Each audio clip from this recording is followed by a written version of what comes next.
Have you ever wondered why wealthy people seem calm in situations that make everyone else panic? Why they make bold moves that look risky from the outside, yet somehow come out ahead again and again? It's not luck, and it's not fearlessness. It's because they don't define risk the way the rest of the world does.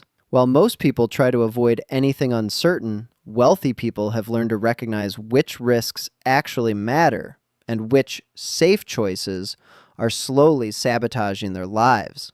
Once you understand this shift, you stop fearing risk and begin using it as the tool that builds real freedom. Most people think risk is about danger, the chance something might go wrong. That's why starting a business feels terrifying, investing feels unsafe, and changing careers feels like stepping off a cliff. But this definition leaves out the most important part. Risk isn't just what you can see, it's also what you can't.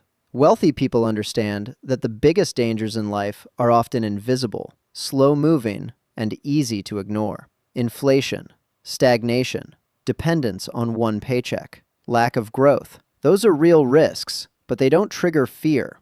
They feel normal, comfortable, familiar, and that's exactly why they're dangerous.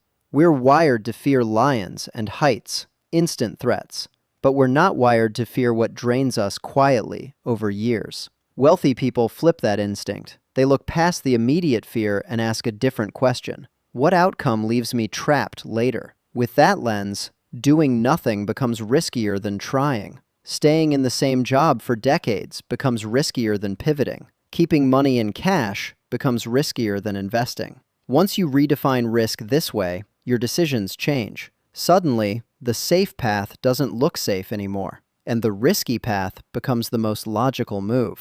The wealthy don't chase danger. They chase asymmetry, situations where the downside is limited, but the upside is huge. Most people do the opposite. They risk everything for small returns. They spend decades depending on one employer, one paycheck, one source of stability. If that collapses, everything collapses. That's not safety. That's concentration risk. Meanwhile, wealthy people constantly look for opportunities where losing means losing a little, but winning means changing their entire financial trajectory. Starting a small side business might cost $3,000 in some time, but if it succeeds, it can generate tens of thousands a year. Buying a broad index fund might fluctuate in the short term, but long term it grows exponentially. Upside outweighs downside. That's asymmetry. This is why wealthy people seem bold. They aren't reckless. They're strategic. They place small, calculated bets where losing is manageable and winning is life-changing.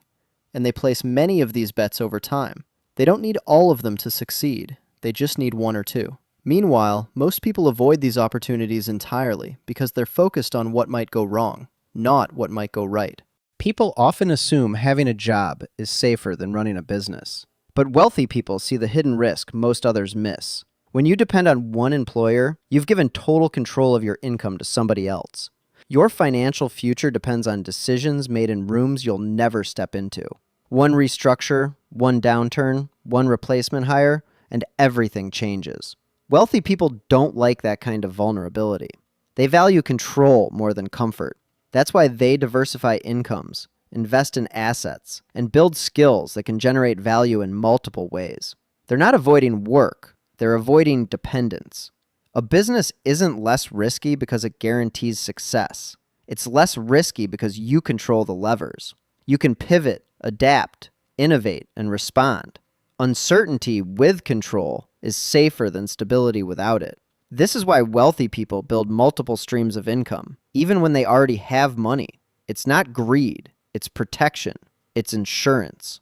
It's the understanding that control over your earning power is the ultimate form of security, the kind of job can never fully offer. Wealthy people aren't fearless. Their secret is simpler. They replace fear with information. Most people make financial decisions based on emotion, whatever feels safe or scary in the moment. But wealthy people study. They learn. They analyze. They talk to advisors, accountants, investors, founders. They gather enough knowledge that the thing everyone calls risky becomes predictable. When you don't understand investing, watching your money fluctuate feels like standing on a cliff. When you do understand it, volatility feels normal, even expected. When you don't understand business, starting one feels like jumping blindfolded. When you do, it becomes a series of calculated steps. Risk never disappears, but uncertainty does. This is why financial education is the highest return investment anyone can make. Not because it prevents losses, but because it prevents panic. It teaches you to see opportunities where others see danger. It turns the unknown into the understandable. And once you understand something, you stop fearing. Most people evaluate risk using a short timeline. What if this goes wrong this month, this year? Wealthy people evaluate risk using a long timeline. What creates the best outcome 10 years from now, 20 years from now? This single shift changes everything. In the short term, nearly everything looks risky. Stocks fluctuate, new careers start slow, businesses take time to grow. But in the long term, the patterns become obvious. Diversified investments grow. Skills compound, businesses mature, and opportunities multiply. Short-term thinking creates fear. Long-term thinking creates clarity. This is why wealthy people are calm during downturns. They aren't dependent on the next 60 days. They're thinking about the next 6,000 days. And in that time, temporary volatility becomes irrelevant. Risk shrinks as time expands. When your horizon is decades, the risky decision often becomes the safest one. Wealthy people don't avoid discomfort, they normalize it. They understand that everything meaningful feels uncertain at first. Learning a new skill feels awkward. Investing feels scary. Starting something new feels overwhelming. But they also understand this truth. Discomfort is temporary, but the rewards are permanent. Most people get stuck because they let discomfort guide their choices. If something feels scary, they avoid it. If something feels uncertain, they retreat. If something feels risky, they call it irresponsible. But wealthy people see discomfort as a sign they're growing. Your first investment will feel terrifying. Your 10th will feel routine. Your first business idea will feel fragile. Your third will feel natural. Your first uncomfortable learning moment will make you doubt yourself. Your 100th will make you unstoppable. Wealth grows when your comfort zone expands. That's the real path. Most people measure risk by the risk of action. Wealthy people measure risk by the risk of inaction. What does doing nothing cost you? What opportunities are you missing because you're trying to feel safe? Not investing means losing money to inflation every year. Not learning new skills means becoming less valuable every decade. Not starting something means putting your entire future in someone else's hands. Not trying means guaranteed stagnation. Avoiding risk is not safe, it's expensive. Wealthy people understand that the status quo is rarely stable. The world changes fast, industries shift, careers evolve, opportunities appear and disappear. Doing nothing is a gamble, and the price of avoiding discomfort today is often decades of struggle tomorrow. Wealthy people rarely go all in on anything. That's a misconception. What they actually do is place many small bets with large potential upside. They diversify across ideas, skills, investments, and opportunities. They don't need all of them to work. They just need a few that outperform. Meanwhile, most people do the opposite. They put all their security into one job, all their savings into a single account, all their hopes into one promotion, one source of income, one plan. That's not low risk. That's fragile. Wealth is built by spreading opportunities across multiple paths and letting time amplify the winners. This is why wealthy people seem like they always win. They don't. They simply win big when they do and lose small when they don't. Here's the part that surprises people. Wealthy individuals aren't more risk tolerant. They're more risk prepared. They build buffers. They build redundancy. They build safety nets that make bold moves far less dangerous.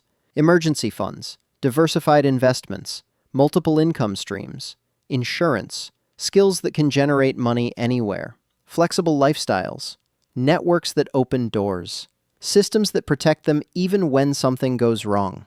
To the outside world, it looks brave. To them, it's simply layered protection. They reduce the impact of risk before taking it. They aren't fearless. They're fortified. At some point, every wealthy person experiences a shift. A moment when they realize risk isn't the enemy, it's the doorway. Avoiding all risk keeps you safe in the short term, but trapped in the long term. Managing risk, using risk, understanding risk, that's how freedom is built. The wealthy don't pretend risk doesn't exist. They study it, they prepare for it, they harness it. And eventually, they stop seeing risk as danger and start seeing it as leverage. This shift is available to anyone, regardless of income, background, or starting point. It begins with one question. What decision gives me more control over my future? Not just today, but years from now. The moment you start asking that question, you're no longer guessing. You're no longer reacting. You're thinking like someone who builds wealth, not avoids risk. If this message resonated with you, it's because some part of you already knows the truth. The safe path isn't safe, and the life you want requires a new definition of risk. Not reckless risk, not blind risk, not gambling, but strategic, informed, controlled risk, the kind that expands your options instead of shrinking them. The wealthy aren't fearless. They're thoughtful, they're prepared, and most importantly, they're willing to take small steps that feel uncomfortable today because they know the future rewards are worth it. The question now is simple. Which type of risk are you choosing? The risk of action, temporary discomfort, or the risk of inaction, permanent limitation? If you want more videos that break down money, mindset, and the systems wealthy people use to build real freedom, we're here to help you understand the rules of the financial game so you can stop playing small and start building a future you control. Your next decision could change everything. Let's take that step together.